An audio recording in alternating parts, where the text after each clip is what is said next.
So we are really proud and honored to have Jordan Hubbard with us today.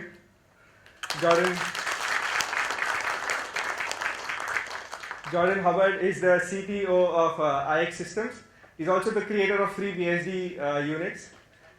So for those who don't know about FreeBSD, it's a Unix which is like Linux, but it is supposed to be a lot more stable and robust, especially for networking applications. All of us use WhatsApp, and all of WhatsApp's server architecture runs on FreeBSD Unix. And that's not all. All of us use iPhones and use Macs. And so for those who don't know, the iPhone and the Mac is actually Unix under the hood. And a lot of this Unix has been borrowed from FreeBSD. And one of the persons who's been really responsible for this is Jordan Hubbard. Jordan was the director of Unix at Apple for 12 years. And it is again with great pride, honor, and pleasure that I would like to ask Jordan to talk about open source.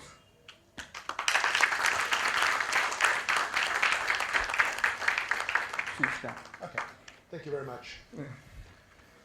So just slide it or touch it? No, we'll find out. Anyway, I want to thank ERP Next for inviting me to this conference and inviting me to speak.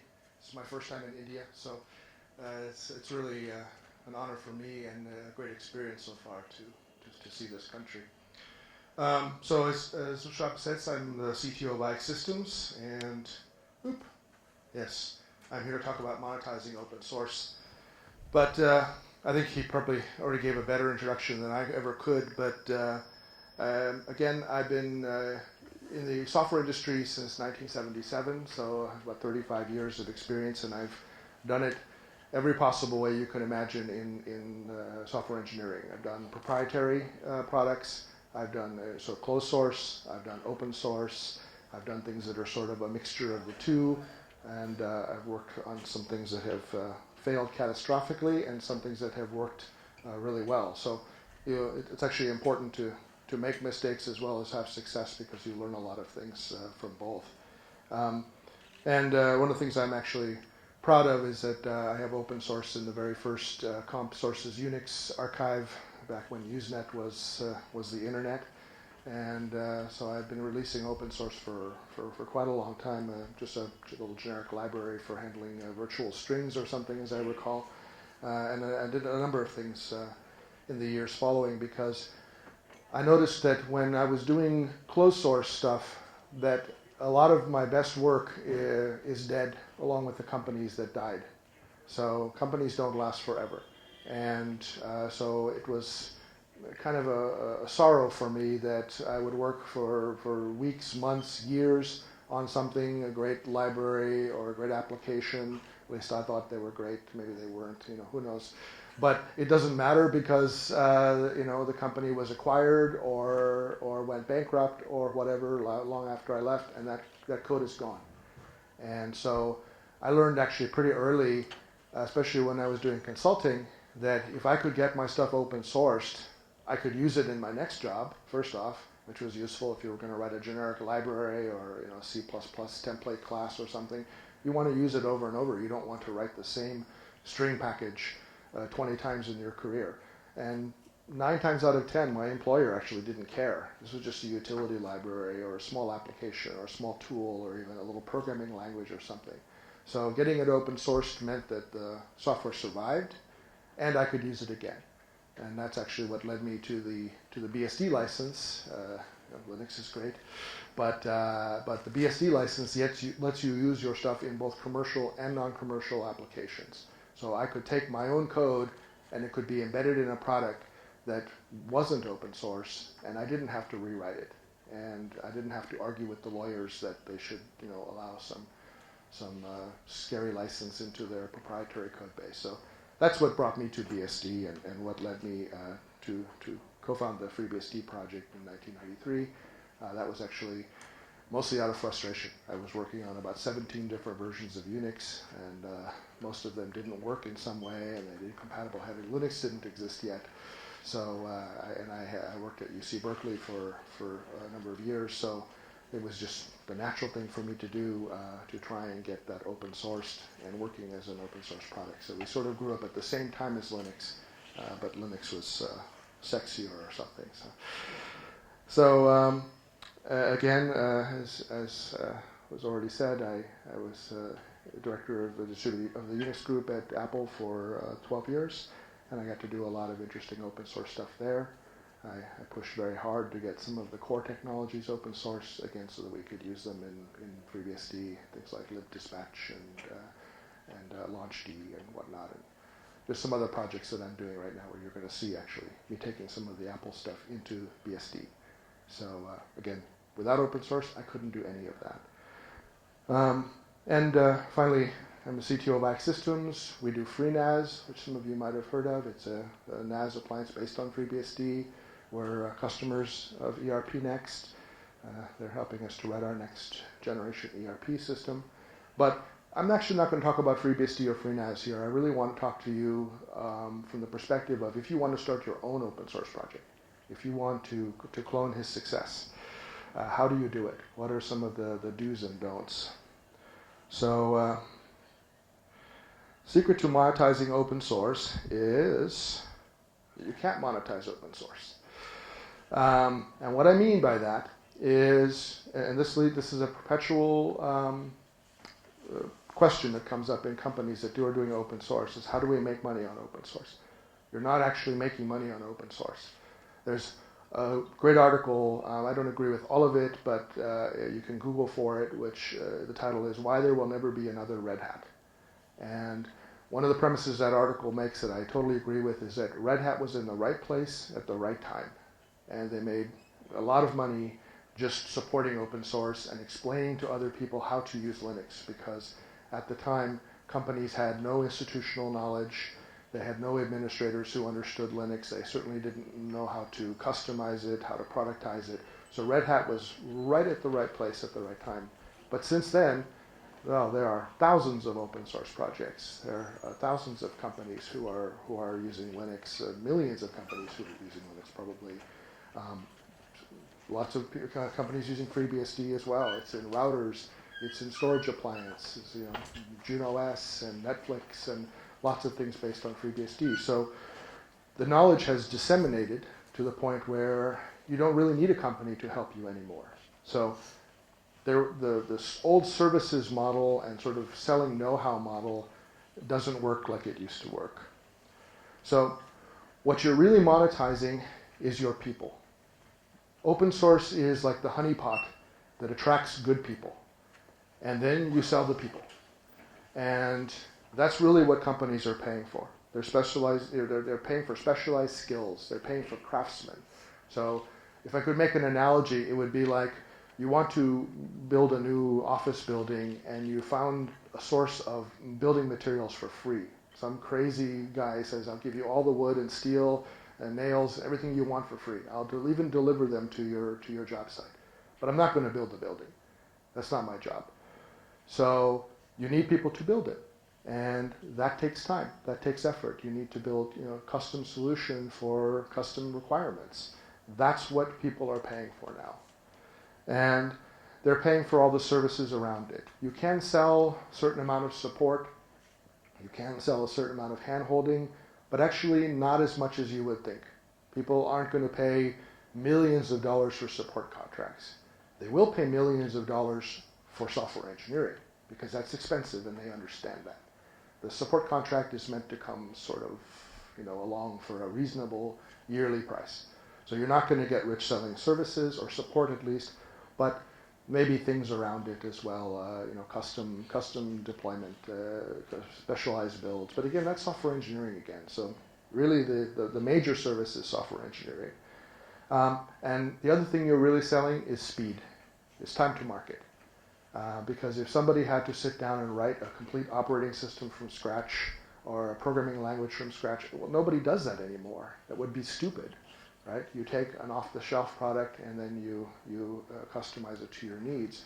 But as you move up the stack and you create middleware and you create user interfaces and you create all the other things, and there are companies in India, one of which I just visited yesterday, who have a very healthy business taking open source components from various things and integrating them together and offering a time to market that you would never achieve if they all sat down and wrote that code from scratch. So again, what you're really getting is speed. And the last and certainly not least important thing is multiple suppliers. Right? And I characterize this as robustness, but what that really means is, again, you know that your source code is going to outlive the supplier. And that is not a small thing. There are many, many horror stories in business of someone hiring a company, especially in offshore scenarios where they really don't control the company, and they write some highly custom solution, it's bespoke, and then the company's peers or the three guys who are running it decide to go do something more fun, and they move on, and now you're stuck. So again, having it in open source, and especially having a project behind it, having a foundation behind it, means there's implied longevity, that you don't have to worry about where you're going to hire people to work on this from. I mean, you have to worry a little bit, but not as much if they're using a popular product, something with a lot of users and a lot of mind share. So to be a sustainable open source project, you have to really realize it's not about the code, it's about the people. And that's something that a lot of the Fortune 500 still to this day does not realize.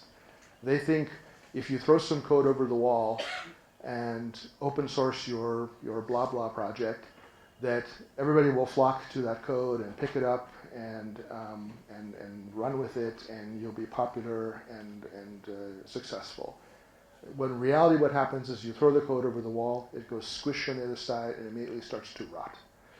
There are thousands of projects on SourceForge that are abandonware. They're open source, but there's nobody working on them that you can identify. And nobody's going to volunteer to come up and take somebody else's abandonware and do something useful with it. I mean, it might happen in a very rare number of cases where the abandonware is really cool, and there is some set of people who still remember how cool it was.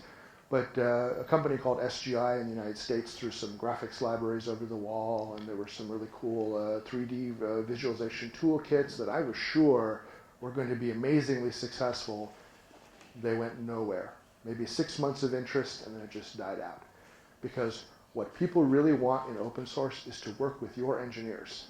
So if you keep your engineers behind a firewall, and you don't let them talk, and you don't let them come to conferences and share their experiences and chat on the mailing lists, you don't have an open source project. You have to collaborate. The other thing is you need to really focus that collaboration, you need strong leadership, and you need loud leadership. Because there's a lot of noise out there on the internet. There are thousands of projects, right? You're competing with a very big herd of people. And one of the kind of archetypal scenarios that I see a lot is you have one or two really brilliant guys who love to code and don't like people very much. And that's why they're on the internet, because they don't have to meet people face to face. They can just do what they love, which is code all day long. And then they release it, and they wait for volunteers to show up, they wait for a project to form, and nothing really happens. It's because they're not really collaborators. They're coders, they're geeks. They like to code, they don't like to talk. So that's fine. Those people, some of the most brilliant software engineers I know fit that description. But if they don't partner with somebody who is loud, and I can give an example in Apple, Steve Wozniak was one of the two co-founders, a hardware geek, amazing hardware geek, right? Did all the design of the Apple II, did some brilliant things, but without a Steve Jobs, who was very polished and could get up on stage and wave his arms and be loud, Apple wouldn't have been the company it was. They both needed each other. Steve didn't know how to make the hardware that Steve Wozniak did. Steve Wozniak didn't know how to sell it like Steve Jobs did. And that story has been told many times. I don't need to elaborate on it. But you need the same thing. You need to have somebody who is willing to send many, many emails and communicate a lot. When I was in the early first 2 or 3 years of starting the FreeBSD project, I looked back on my inbox at one point because I saved everything, and I realized that I had read for the first 3 years an average of 4,000 emails a day and sent about 1,000. So that was per day. I couldn't believe it. I thought, oh, no, I must be miscounting this. This is impossible. The archives don't lie, and a lot of it was communication. I would say 90% of it was communication. Hey, here's what we're doing. This is really cool. This is how it works. This is how to join the project. This is the things we need done. Right? You need leadership. You have to run it like a business, which is a strange thing that most people in open source don't understand. If you're doing something as a hobby, it's just kind of I do it for a couple hours in the evening, and then that's all I do. You won't succeed. You have to be a little nuts. Again, in the FreeBSD days, I had a consulting gig, and I worked for 8 hours a day as a consultant, and then I came home and I worked another 8 hours on FreeBSD. And I did not sleep very much for about 5 years. And eventually, I managed to find a way to get paid to do FreeBSD, and I made that my job. And that was critical. And I would argue that in most open source projects you see today, Linux, FreeBSD, Samba, I could tick a whole bunch off my fingers. They have a core of people who have managed to find jobs in which they do open source full time. And those are the leaders, because they're the ones who have the time. So you need to figure out some way to set the time aside or find a way to get paid for it to really, really stand out. And the other ways in which you need to run it like a business is you have to decide who your customers are. You can't just do open source because it's cool anymore. You have to have a customer focus. What problems am I solving? Whose lives am I making easier? How are they going to use this? How are they going to monetize it? How are they going to use it in a downstream fashion? So again, these are very business-like things. If you were to make a startup tomorrow doing proprietary software, you would ask yourself all the same questions.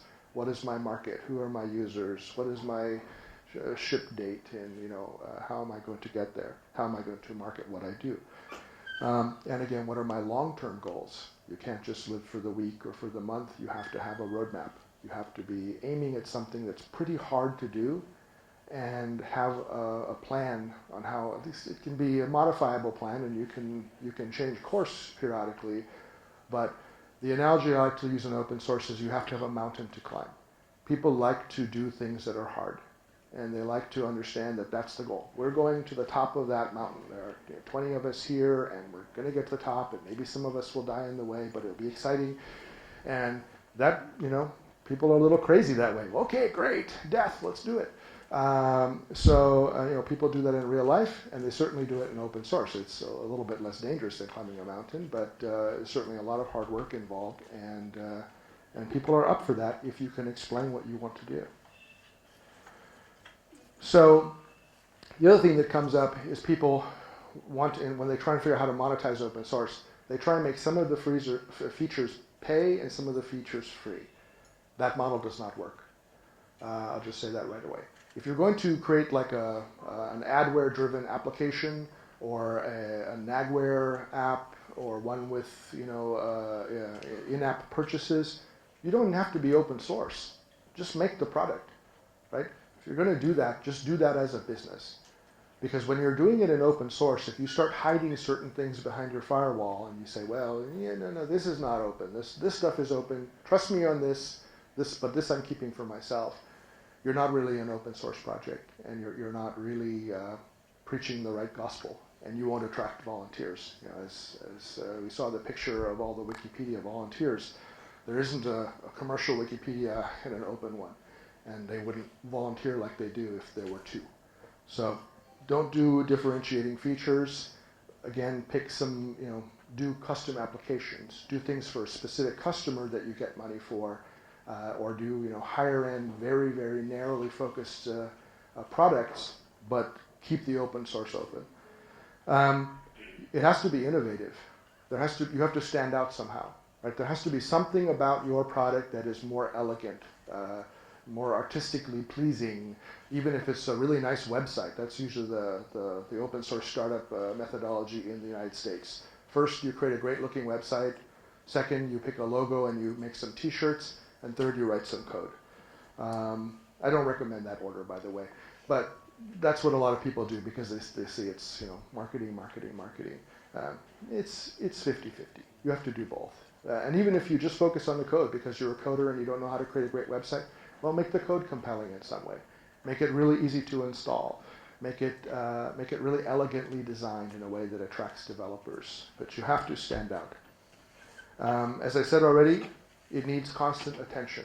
Not just your constant attention, but somebody's constant attention, because if your project has no heartbeat, people think it's dead. And that's the first thing I look at in GitHub when I'm evaluating any project to maybe bring into my own, is when was the last commit? When was the last email on their mailing list? If I see it was a week ago, if I see it was a month ago, oh, forget it. This thing's dead. Right? So you have to have, and it has to be constant. It has to be signs of life. As I've already said, you need to focus on marketing and not coding. And you need to react. Right? You have a lot of dead open source projects that were going that way, and the market was going solely that way, and nobody noticed. They were just so focused on what they were doing that they didn't change direction. They didn't realize the competition had changed the rules. And competition in open source is no different than competition in business. People will eat your lunch and make your project obsolete just as easily in open source as they will in business. So you can learn a lot of good lessons from open source, and you can do it in a way that doesn't cost anybody any money. That's one of the other nice things about open source, is it's a great training ground for business. You can create an open source project, you can think about marketing, you can think about coding, you can think about presentation, you can think about the brand identity of the project, and you can train up a bunch of people in all of those roles, because maybe they're just out of college or something and they've never done this before, and you can do that all with zero risk, right? The worst risk is that your code is thrown away because nobody likes you. That's certainly a lot better than losing somebody's money because they invested in your startup. So it's another thing that I tell a lot of people is, if you're thinking about creating a company, maybe you want to start an open source project first as kind of a dry run to see if you have what it takes.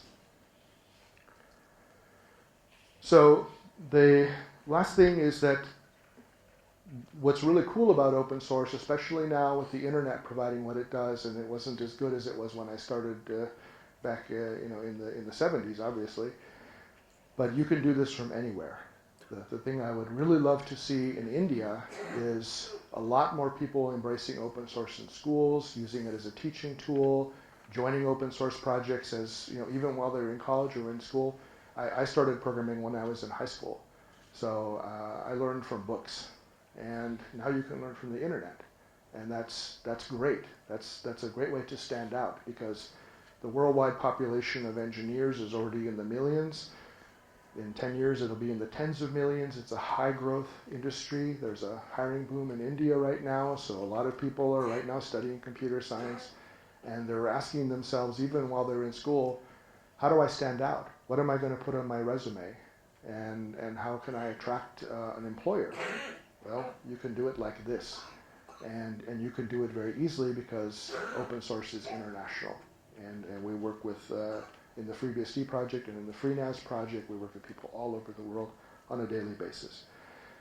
Again, you have to talk to each other, and I hate to say it, and I'm a very lucky man because I grew up speaking English as my mother tongue, but you have to speak English. And not because all of your collaborators are going to be British or American. It's the Latin of the current age. And 1,000 years ago, if you didn't speak Latin, you couldn't speak to anyone. Now it's English. So I work every day with people in Poland, Ukraine, Brazil, and various countries in Europe, and we all speak English. This man's from Germany. We speak English with each other. My German is pretty bad, so that's another good reason.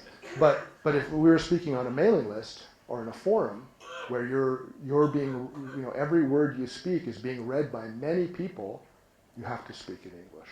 So that's the other thing I would say to anybody who's studying this and watching this on YouTube, is if there's an English class that you're thinking about taking and you haven't signed up yet, sign up, because it's how you'll be able to collaborate with people on the internet. And the other thing about open source is it's very tribal. It's, human beings are tribal in general, but open source is even more so, right? You have the Linux people on one side, the BSD people on the other, they throw rocks at each other.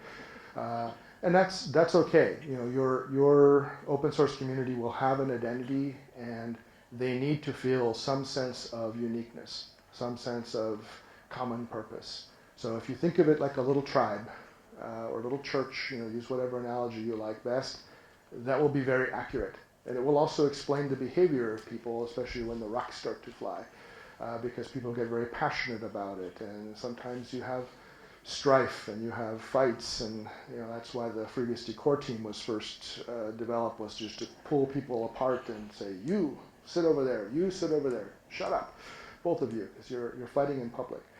And you'll get that kind of behavior. If you're successful, you'll get a lot of that kind of behavior. It will become one of the marks of your success, is how many fights you have to break up on a daily basis. And that's okay, right? It's a sign of passion. These people are really committed to it. They really believe in it, and they're willing to fight for it, and they're willing to fight those guys over there because they suck. Yeah, that's tribalism. So anyway, I just wanted to get this done in 20 minutes, so I'm done a little early, I think. But I will hand it over to the next presenter, and I hope all of you start an open source project. Thank you. Got a few questions. Yeah. Yeah, sure. Yeah.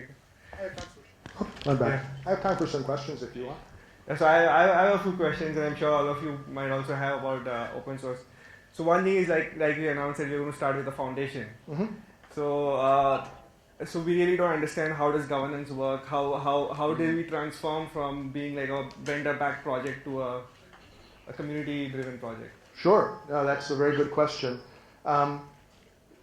I think I can say that a foundation will be the last problem you have. Well, not the last one, but one of the last ones. In other words, if you're really successful and you attract a volunteer group, and you have your mailing lists and your forums and your chat rooms, and people are now joining, and you're having some full-time people, and you're starting to have the fights I talked about, and you're starting to have requests from big business who say, well, we want this feature, or we want the project to do this thing. And the project says, well, we're open source. You can go jump in a lake, right? We don't do what Big Brother tells us to do. And you start running into those problems. That's when a foundation becomes important. And the FreeBSD Foundation, I think, was founded, I'm going to just guess, I think maybe 10 years ago. The project is 21 years old. So it came along fairly late in the game, but it came along because there were more and more people offering money. We will pay for this development to be done. And there really wasn't a company around FreeBSD. There wasn't a place to send your money. But I think, as you've determined, right, there's also a sort of a moral and a guidance reason to create a foundation, which says it isn't just a company running it. And actually, that is kind of a problem we have with FreeNAS. FreeNAS is run by IX Systems, and the two are perceived as sort of one and the same. And that's actually problematic when it comes to attracting developers, because they go, why should I work for you for free, right? And so, I have to work extra hard on FreeNAS, where I didn't have to work on FreeBSD as hard, to convince people that really this is open source, and really it's, again, it has some longevity. So the foundation gives you a nice umbrella in which to put all of that. And if you're a nonprofit, like the FreeBSD Foundation is, and they collected, I think, $2.7 million in donations last year, 1 million of which came from WhatsApp, if I'm pronouncing it properly. They can get a tax write-off if you're a genuine nonprofit. So there are some, and companies do run into this. So we have a big tax bill coming up, okay, where we can give $1 million to the government, or we can give it to a nonprofit. They look around, Red Cross, open source. If they have a presence there, give some to them, give some to them, give some to the poor kittens and the puppies, and then they've given the money away rather than giving it to the government for missiles and stuff. So that's attractive, and so a foundation gives you that. It gives you a place. Now there are problems with foundations. And they run into this in the FreeBSD community all the time. Who's driving the bus? Is the foundation driving, or is the core team driving? And the foundation goes out of its way to say, no, not us. We're not leading anything. But if you start having staff positions in the foundation, and they're being paid out of the donations, and they're putting in 8 to 10 hours a day, and they're having a strong influence on the product or the project, are they leading? Well, it's hard to say. right? So you have to accept a certain bleed over between the open source side and the foundation side. And you have to put people on the foundation board that you trust, and people that really believe passionately in open source and keeping it open and not doing things that will discredit the larger organization, because run badly, a foundation could be a poison pill. And there are foundations in internet governance and whatnot that have kind of had a bad effect. So you have to create them properly, and you have to run them properly, and they have to be deliberately agnostic and stay out of. So do they get involved in roadmap decisions or? No, definitely not. Again, because the people that are actually writing the code and doing it for free are the ones executing the roadmap. They're the ones deciding what's important to them. What you really want the foundation to do is to run the infrastructure, is to do the grunt work. Right now, the FreeBSD Foundation funds certain targeted development work, just as we do at IX Systems. We'll pay for like the iSCSI stack to be rewritten, or improvements to NFS or ZFS, and we're members of the OpenZFS group, and we're members of the FreeBSD Foundation, and we throw money at sort of targeted goals, but they're the ones that should trickle down, right? Nobody is working on this. Nobody is stepping up to volunteer for this. Who is going to do this thing that really needs to get done? The foundation will do it. That works. That works. So it's more the events, the conferences, meetups, other stuff, and right, and the roadmap, and that is dependent on the developers. Exactly. And so those two are right. To keep the grunt work. So basically, the way I would divide it is: if it's fun, it should be in the project. If it's not fun, it should be in the foundation. That's interesting. So one of the you have a mic. Yeah.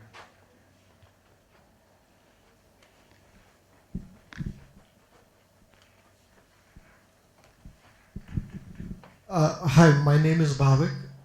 Thanks to ERP Next Group for hosting this event, and it's a pleasure meeting you, Jordan. My question is open source, does open source mean free? You mean, is there a distinction between the terms? Yes. Well, if I were Richard Stallman, I would say no. Right? But I'm not Richard Stallman. I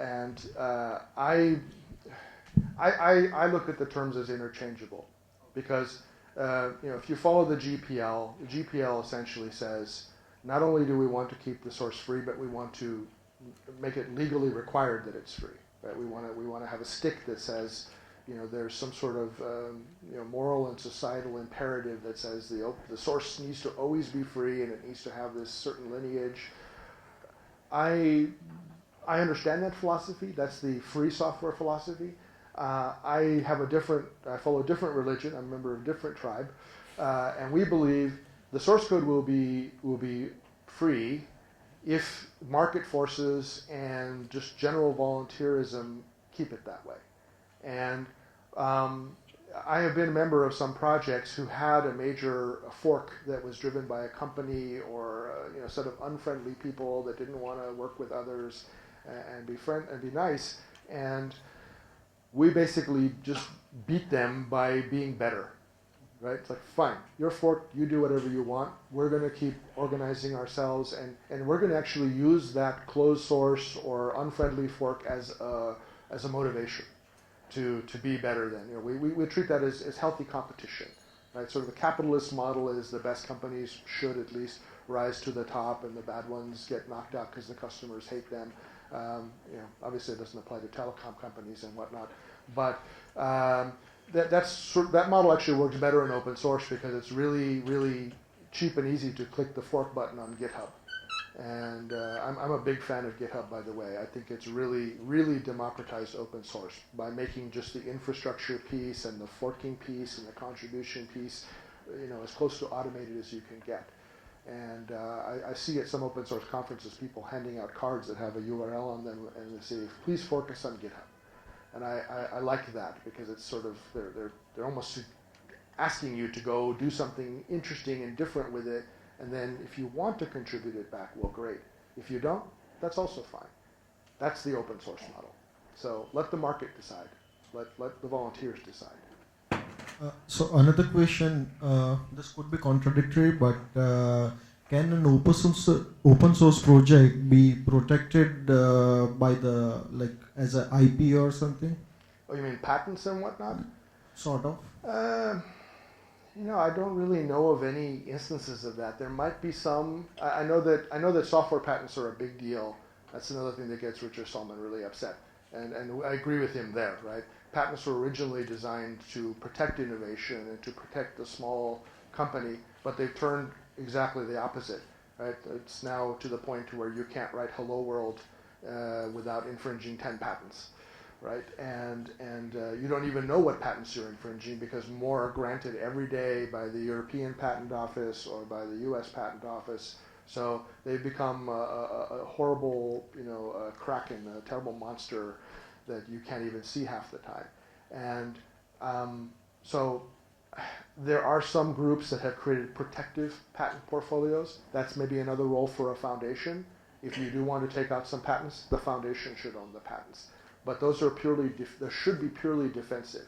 I think the minute an open source project uses patents offensively is the moment lightning comes down from the sky and every other open source group coalesces together to kill them, because that would be like using nuclear weapons as a pacifist move.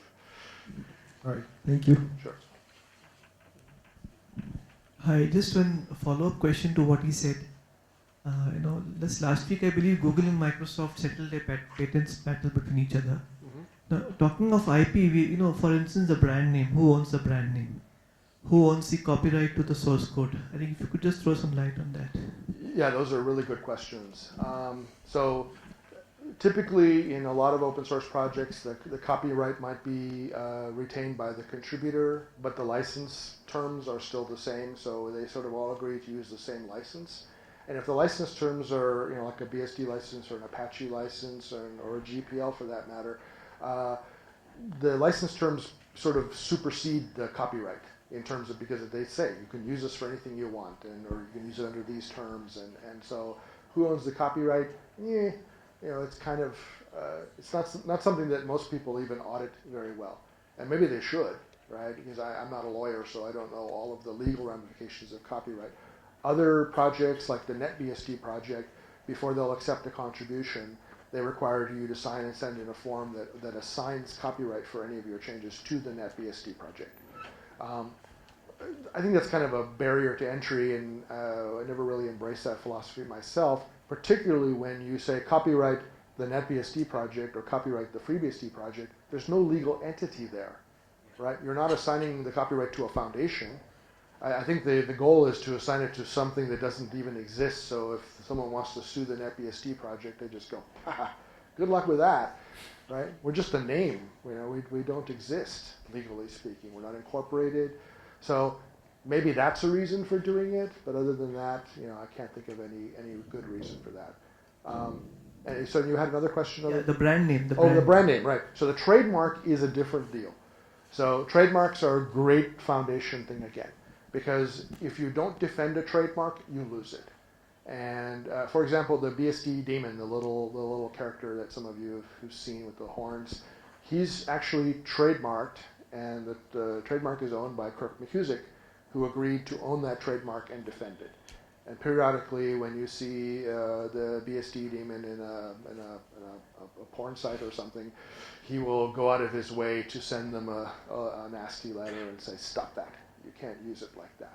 So yeah, you would want to defend your trademark, only because legally if you don't defend it, you lose it. So the trademark is important to you. Give it to some legal entity that you trust, or even some individual that you trust to go defend it. And you might get a lawyer and just say, here, I'm assigning it to like a little holding company, and the lawyer defends the trademark for me. But that's more of an administrative thing. Right? You're just hoping somebody will go do the paperwork for you and shake their fists at people who are using your trademark badly. And in open source, trademarks are a little bit less relevant, because when people fork a project, they just make a new name for it. So I don't think anyone would ever fork ERP Next and try to call it ERP Next, if for no other reason than confusion, right? How do you know which project you're talking to, and how does this new project have any light shining on it if it's still hidden behind the big one? So they would fork it and they would rename it. So, but you're right. Trademarks do need to be defended.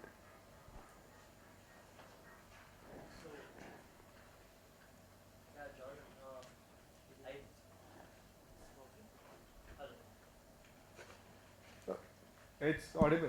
Hello. Yeah. Jordan, what I feel is all good open source project, or all the foundation, two core things which drives them are two ends, man and money. Because this conference can't be arranged without money.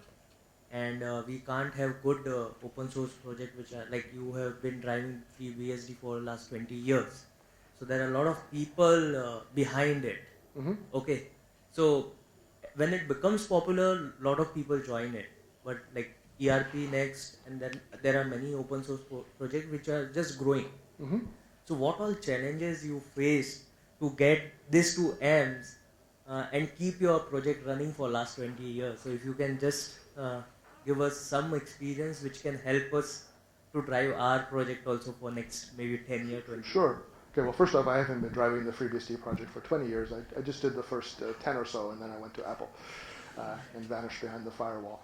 But, and I left the project then because I realized I couldn't be a contributor. So I've sort of rejoined it in a loose capacity now because we contribute changes and whatnot to it. But yeah, your point stands, which is how do you deal with the money side? Actually, I'll say something a little controversial. If you have the right people, and they're recognized, good engineers, good thought leaders, people who are really doing something worthwhile, money is the least of your problems. The biggest problem you will have is people, right? It's man, money, right? Because most projects, especially ones that collect donations, end up having more money than they can spend. The FreeBSD Foundation is no exception. They could do more custom engineering, pick more low-hanging fruit for things that no one else wants to do if they could find somebody who wanted the job. And finding skilled engineers who can really take a project to completion, who can take the fuzziest of specifications. You draw something on a napkin in a restaurant and say, I want that. And they can actually think about it and realize what you really meant and architect it and design it and code it and deliver it. Those people are pretty rare. In terms of the overall world population, right? If there's any of you in this room, I'm hiring people all the time, right? So, and we hire people remotely all the time because those people are hard to find. That's why they call a hiring boom what it is, right? It means that everybody is looking, scraping desperately to find good people. So you can self-fund yourselves easily. Right? If you put a jar out in the front and said everyone put in 100 rupees or something, you'd probably get some rupees. Maybe not one from everybody, but you can collect donations. You can self-fund conferences. There's probably now I think 4 or 5 BSD conferences every year. I just got back from one in Sweden that happens every year in a different country, and that's funded by a little foundation which collects the registration fees and goes and looks for sponsors, and every year to have sponsors, people like Google and IX Systems and Facebook, and they are more than happy to fund these things because they see value. Right? So establish the value first, the money will follow quickly, and your biggest problem will be how to spend it.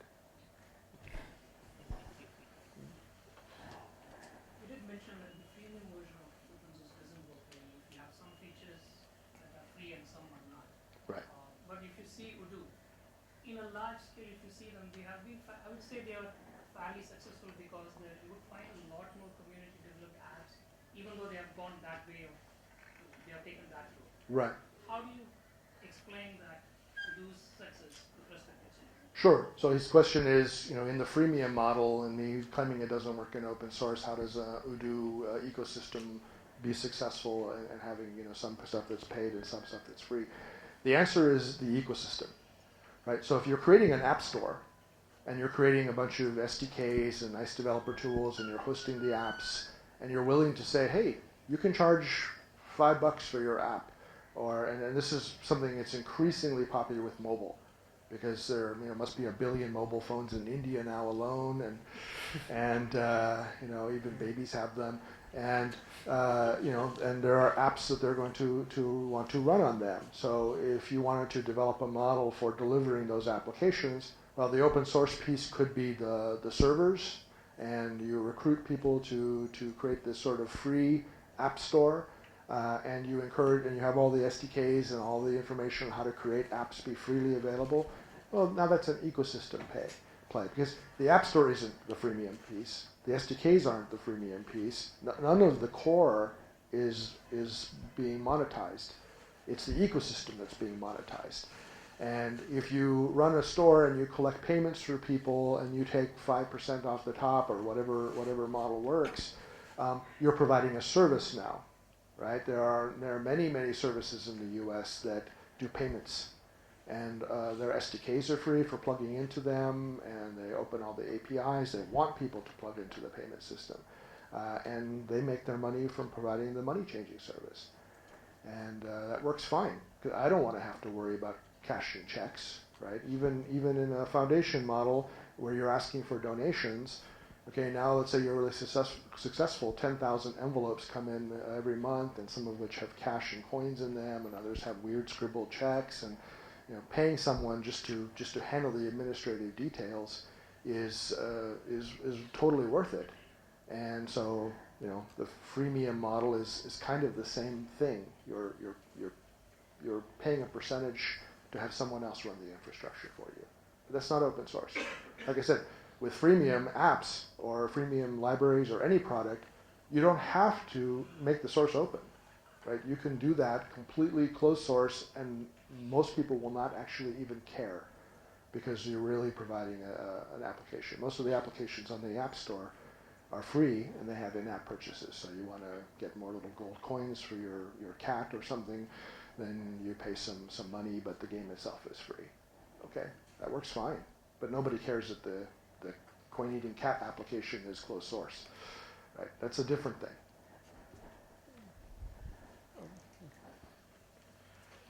Good morning, everybody. Okay. Compliments to Mr. Jordan. Thank you. I believe that your open source may not generate huge profit, but it will definitely make you much richer because it will be touching to many people. That is what my own source. And my question is, are you going to make your open source more customer friendly vis-a-vis to Linux? Is it your approach? You mean like for FreeNAS, for example? Yeah, absolutely. Absolutely. That's how you grow your community. Like I said, you run open source like a business. You take customer requests. You have bug trackers. You have feature request mechanisms. You do everything that a company would do. You have marketing. You go to conferences. You speak about it. So you do outreach. And you're intensely customer focused because that's how you succeed as an open source project today. But to your other point, I don't do this because it makes me money. I've done very well getting jobs because of my open source work. I would say probably the last 20 years of my career have come directly from open source leads and people wanting to hire me because of my reputation. So you build a reputation through doing this, which you can't put a dollar value on. But I never started it for that reason, and I still don't do it for that reason. I'm not here for that reason, right? I'm here because I like these guys and I think they're doing something really cool, and so I'm happy to come to India and speak. And so you should do it for moral reasons first. And I'm a big believer just in life. If you do the right thing and you do something you love and you have a community around what you do, the money will come. If you focus on the money first and then you try to add that second, it doesn't work. But that is what I said. It will make you more richer. Yeah, absolutely. Riches aren't just in money. I completely agree. Yeah, I have a community. We'll have just one question from Kanaya, and then I have one question. Then we'll. Yeah, probably should. Hello. Yeah. Hi, Joe. As I heard, as you are working on FreeBSD, or you worked on FreeBSD for a long time, and even you worked on a completely opposite thing, that is Apple, for even 10-12 years. So what kind of difference you feel there, and how was your experience? Yeah, it's a good question. Working for open source and then working for a big Fortune 500 Completely company. closed. Yeah, which is much of which was closed. I think it's a little bit like some people who work for the government, and you say, "How can you work for the government or work for the CIA?" Or, right? They say, "Well, I'm trying to change things from the inside," right? And maybe that argument works for you, maybe it doesn't. But I can say I was able to get a lot of things open sourced at Apple. I was able to keep the Darwin stuff, or at least do my part. There were many other people who felt the same way. It was not a solo effort on my part. But I was able to get some of what I felt to be the right decisions made in the evolution of the technology. And at the end of the day, it isn't even just about open source versus closed source, because there are a lot of great closed source applications I use every day, and I love them. I couldn't work without them. So the open source is just sort of a component in maybe a larger passion, which is to create things that change people's lives, that make people's lives better. And I'm happy to say that, in my 12 years at Apple, I was able to work on a lot of things that changed people's lives that they were very happy with, they were very passionate about. So as long as I was pointed in the right direction, I wasn't so worried about the open versus closed, right? This is not like a religion, that I'm not a religious extremist about it, right? I'll preach it. I'll say, hey, if you want it, that's great. If you don't want it, that's great too, right? I'm not here to convert anybody. I think open source is a great collaboration tool and a great method. And I would say that various members of the Fortune 500, Apple included, have missed opportunities on occasion by not doing some things in the open source. And they've won certain opportunities. Apple did LLVM or sponsored it in a big way, and then eventually sort of took a leadership role. And the Clang compiler has come out of that, and that is fully open source. The WebKit project, which is in the core of Safari and other web browsers, is fully open source. So, like and Microsoft is even now sort of embracing this. The great Satan is using open source. They've changed, right? They're not the same Microsoft they were 20 years ago, but they've seen that, hey, there are actual wins to be had here. We can do some of our stuff in open source. Maybe we're not going to open source Windows 10, but we will open source components, or we'll drive certain languages. And if I looked at that and said, well, if we'd taken a really hard line and demanded the whole thing be open source, probably none of those other good things would have happened. So you have to be flexible. Thanks. Just one last question. Okay. You work with Apple at 12 years. So what is the magic ingredient? I mean, what makes Apple special, able to create, insanely great products? Two things: skill and passion. Really, I mean, I hate to reduce it to two words, right? And I could probably use another 100 if I had time. But those really are what it boils all down to, right? Some of the people I work with Apple were the smartest engineers I've ever worked with in my life. Right? There was a lot of really good people there, really smart. You could describe things in very high-level terms, and they'd go out and deliver. I was in management there, right? So I had a lot of people in different teams I worked with, and so I would say, hey, we need to solve this problem. And they, yeah, on it, poof. And they would just go do it. And they'd come back with something that was better than I had imagined. And that was awesome. That was every manager's dream, to just be able to, sit on an island somewhere with a cold drink and have all your work done for you, right? It's when things don't go so well that the hard work comes, and you have to micromanage and drive something painfully every step to a good conclusion. So Apple has a lot of really skillful people. And as an open source project, you want the same thing, right? You want to attract some really good, skilled people and give them a great place in which to work. And the passion, right? You have to believe in what you're doing. The people at Apple really believe in changing the world and creating, insanely great products and things that create entirely new market categories. And the thing I love about open source is it gives anybody that opportunity. It really levels the playing field. If you and a few of your friends have a great idea, and you can articulate it, and you can turn it into code, and you can market it effectively, and be loud. And you have to be loud for maybe a long time sometimes. It's a little bit like music, right? There are a number of bands that you probably listen to that you say, this is a great band, man. And they just came out last year, and they released a great album, and I've listened to it 50 times, and they're like an overnight success. Those guys have probably been on the road for 10 years. Right? They worked really hard and for a really long time before they finally became successful and broke out. And you have to have a certain amount a lot of patience. and perseverance. And if you fail the first couple of times, it's fine. Just pick yourself up and go again. Apple had products that didn't win. Right? There are a few things in the rubbish bin of history with Apple's name on them. Hi-fi stereos and things. So, not every product wins. But you just keep working on it and you keep being passionate about it and believing it, you can do anything. Great, thanks. Thanks, Jordan.